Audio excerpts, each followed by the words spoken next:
Le 4 février, on a vu le conseiller national Olivier Feller au 19h30. Bonsoir Olivier Feller. Bonsoir. Très fâché contre Alain Berset qui venait d'annoncer qu'il n'allait rien annoncer. Et pas peu fier, il avait préparé ses phrases choc. Je crois qu'on n'est plus dans la gestion de la crise, mais dans une crise de la gestion. Mais c'était sans compter sur Philippe Revat, qui avait aussi préparé, face à ses revendications, quelques observations sur la situation. C'est le virus qui décide, au fond. Il fait pas de politique, le virus. Alain Berset n'y peut rien. Il dit qu'il faut vacciner tout le monde. On n'a pas de vaccin. On va pas les inventer, ces doses. S'il n'y a plus de vaccin, comment on fait? Et c'est les producteurs de vaccins qui ne livrent pas les doses promises. Et là, on n'y peut rien. Conseil fédéral où il y a 2 PLR, faut le rappeler. Merci beaucoup Olivier Feller. Bonne soirée. Merci de votre accueil. Ce semi-confinement qui va donc certainement se prolonger, notamment pour protéger la population à risque. Et si c'était juste pour leur faire plaisir en fait? Le port de masque, ça cache mes rides. La distanciation, ça m'évite d'embrasser là, ces 3 bisous à n'importe qui. Dès qu'on rencontre quelqu'un, paf, paf, paf. Et puis de ne plus être tenté d'aller dans les magasins, c'est des économies. Pour moi, je ne vois que des avantages.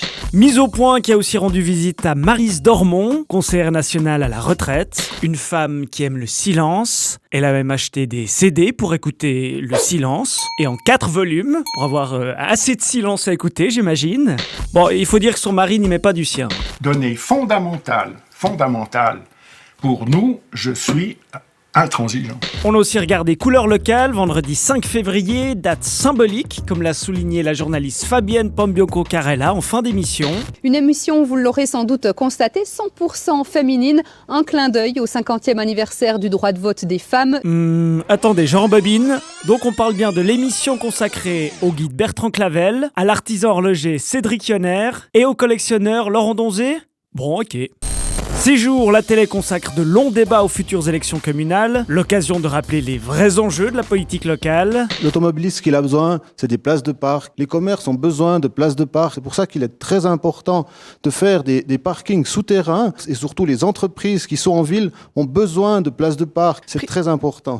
Des places de parc ou la place des étrangers, une thématique qui n'est pas toujours défendue par ceux que l'on croit. Que 40% de la population lausannoise est issue de l'immigration, donc il est très important pour nous, l'UDC, d'avoir des représentants de cette population issue de l'immigration, donc des segundos.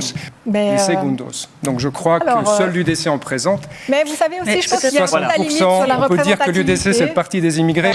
En Valais, sur Canal 9, on découvre les candidats au Conseil d'État sur le terrain. Et on ne veut pas toujours revenir avec le même cliché sur les Valaisans. Mais là, on rend visite à un ébéniste. Et paf, une bouteille de rouge.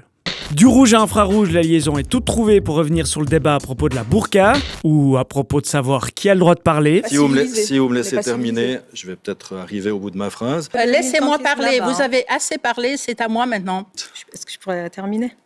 Laissez-moi terminer. Tu adores. Est-ce que je pourrais terminer une phrase sans que vous m'interrompiez ? Ce serait sympathique.